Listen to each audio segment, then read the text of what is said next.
Hey you guys, today I am doing a brief short video based off of some questions that have been presented, and again I'm just using my experience to give some insight.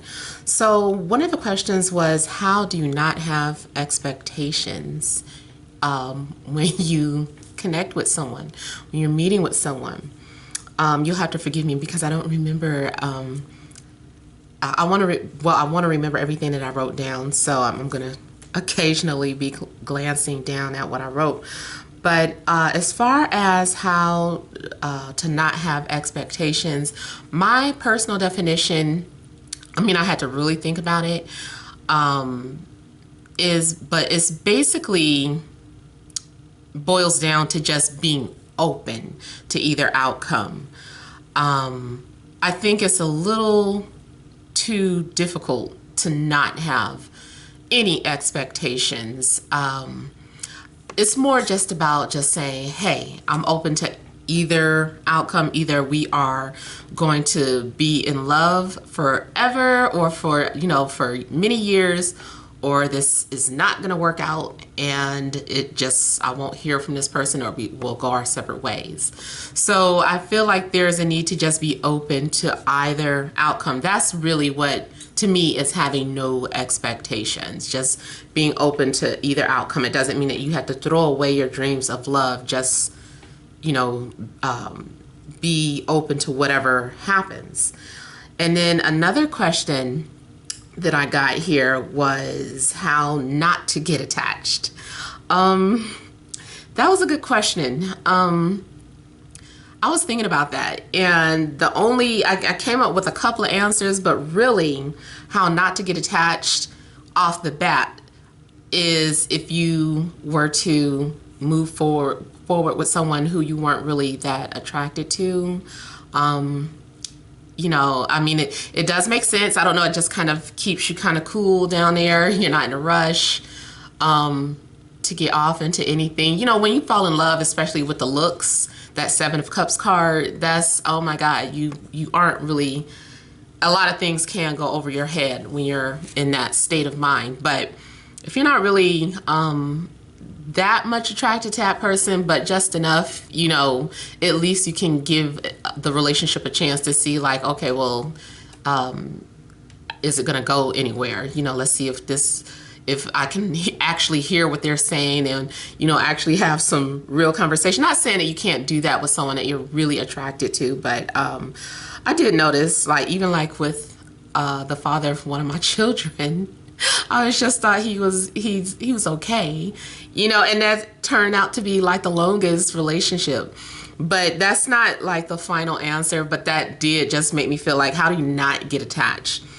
But as far as not getting attached here, I really feel like it's more so about what happens after you've already fallen in love. Can you stop yourself from falling in love? And I was like, the more I think about that, the more that just seems like illogical. Like, no, you really can't do it. It's not like any type of dial on the heart. I think falling in love is is very natural, more natural than we give credit for. And I was saying that it seemed like asking that is like asking, how do you not ask the sun to come up in the morning? It's like, that's a natural thing that happens when you're connecting with someone. So I think it's more so about, once you've fallen in love, what can you do? I just kind of feel that it's about being honest with yourself, honest with the fact that, hey, you've fallen in love, and that's okay. Maybe you can't discuss certain things with everybody because you know that you're going to get, criticism if people think that you're falling in love with someone. But maybe you can also, if you do have friends that that are in healthy, happy relationships, maybe start getting advice from them or hanging with them. Something else I wanted to say about that, how do you not fall in love? Yeah, I think that's basically it that I was picking up. I mean, not picking up. I'm not reading for you guys, but when I was just kind of jotting things down that I wanted to talk about, I felt like it was more so about what do you do once you've already fallen in love? Or like when you, let's say it doesn't work out, how do you recover from, a disappointed situation and you're like, damn it, I shouldn't have fell in love. It's like, well, it's kind of a natural thing to do.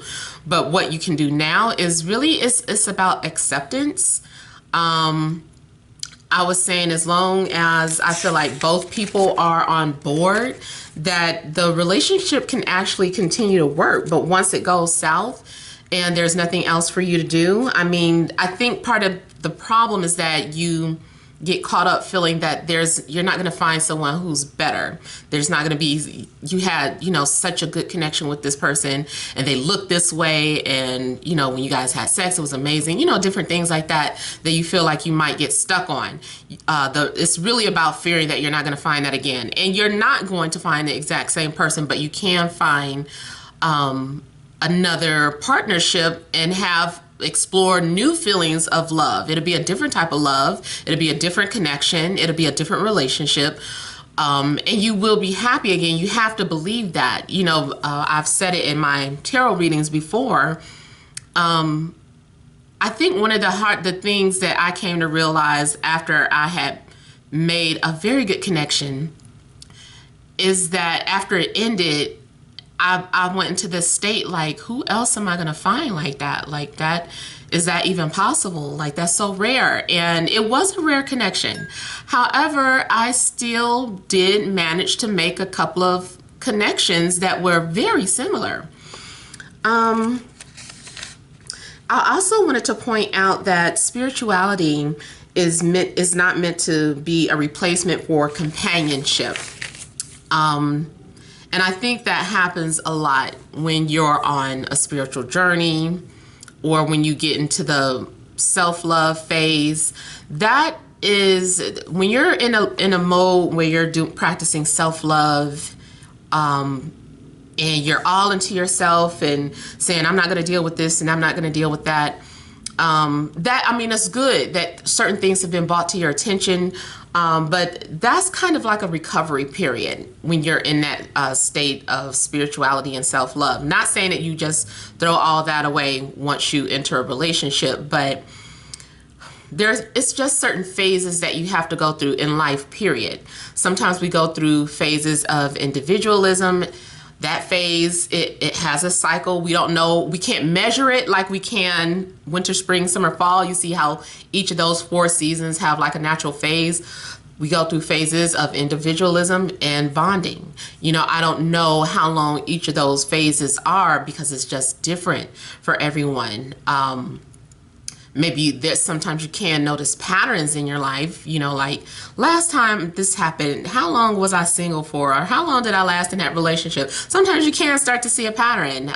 Even with my personal self, I kind of notice, I'm like, oh, there's a pattern. And, every so many years, it seems like I enter a serious relationship or I enter a significant relationship rather, because I've only had one long-term relationship. But either way, I still notice like some sort of pattern that would play out between when I would meet people or have connections. So it all depends. We can't measure them. I personally think that, it's set up like that. It's, these are times for us to learn and grow. Though I know a lot of you leave certain comments and, give up on love. I don't feel like it's about that either. If you really feel like you're supposed to be with a companion, I feel like you'll be blessed with your companion.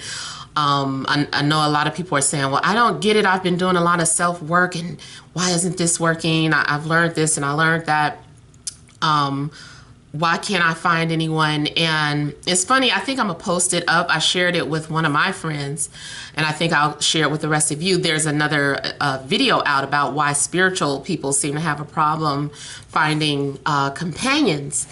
And it was a nice discussion, some things that you guys might want to hear or look at, but they made some very valid points. So now I also just wanted to tap into one more personal thing.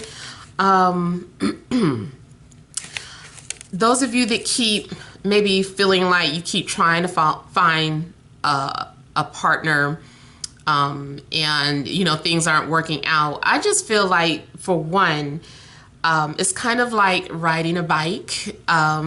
Like, at least that's how I feel. Like, even though there have been failures, it's like I just want to keep trying and trying. I'm like, okay, now I understood that. It's funny because when you do all of that work on yourself and you evolve, it feels like the real test comes in when someone is thrusted into your life. It's like, okay, and the universe is like, now what? And you kind of like, oh damn, it's like it's no rule book, but that you are being tested still. And what I have learned is that actually there is still, although I feel that I've mastered being in hermit mode, being in solitude. Now it's time to be tested. Well, how do you function in a partnership? And it's like, oh my God, I've gotten too complacent with myself and very impatient with other people's behaviors or patterns. And I feel that also goes back to basing your relationship, or how it begins or how it's playing out, based off of other people's relationships that you've seen. And I mean, that's natural, it's like, where's the guidebook? Like, is this normal? What do you think? What we're always going to our friends. What do you think about that? This person did this, that, and the other. You think I should, and then they're going to give you an opinion based off of what they know and what they have seen, based off of structured flows of relationship. And maybe your situation is not going to be like that. That's what I wanted to tap on. So those of you who are have had problems all your life sustaining relationships, I feel that off the bat, we belong to a similar soul group, soul family, where we have come here to learn certain lessons, to evolve, a certain way. So for us, relationships are not going to be easy. They're difficult for a reason. So we cannot take the advice of other people who are not having those problems, who have never had those problems with relationships. The things that we're going through, to me, it's an indication, hey, where's my soul family at that has had problems like sustaining a relationship? Something that we need to work on as a not just as individuals, and just supportive for one another as a collective. So that's what I feel like, those of us that are having these problems, is we can't compare our relationships to everyone else's. So we have to go off of, how the Hierophant is the status quo. We have to make our own Hierophant. We can't base our Hierophant off of whatever everyone else is. So that's one of the main things. So our relationships, I'm not trying to advocate, settling for, people who aren't good to you or treating you right.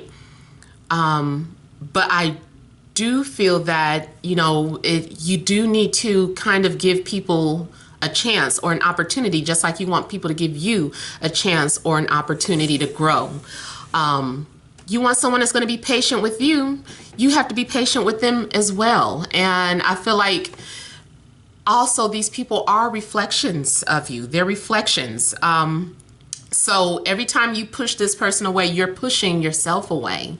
And this is also something that I was noticing. It's like you don't really realize it until the person is gone. And it's like you're sitting back and figuring out, you're like, you know what? I did that person just like I did that last person, and the person before, and the person before. What's the common denominator? I'm pushing them away. Why? It's like something that you have to really go into. Now, like I said, everyone's situation is different, but I really feel like the soul tribe that's having issues with sustaining relationships, having that solid foundation, relationships just are breaking, aren't lasting, or you just aren't meeting people, all of that, I really feel like something that we're all going through similar. We have a similar lesson. So those are things that I just wanted to bring to your awareness. I hope I'm not forgetting anything. I didn't want to go on and on. I just wanted to make like a brief video talking about relationships and just some food for thought on that. So you guys feel free to leave your comments, and if you have other questions or topics that you want to see discussed, just leave them down below. But thank you for your patience, and many blessings to you.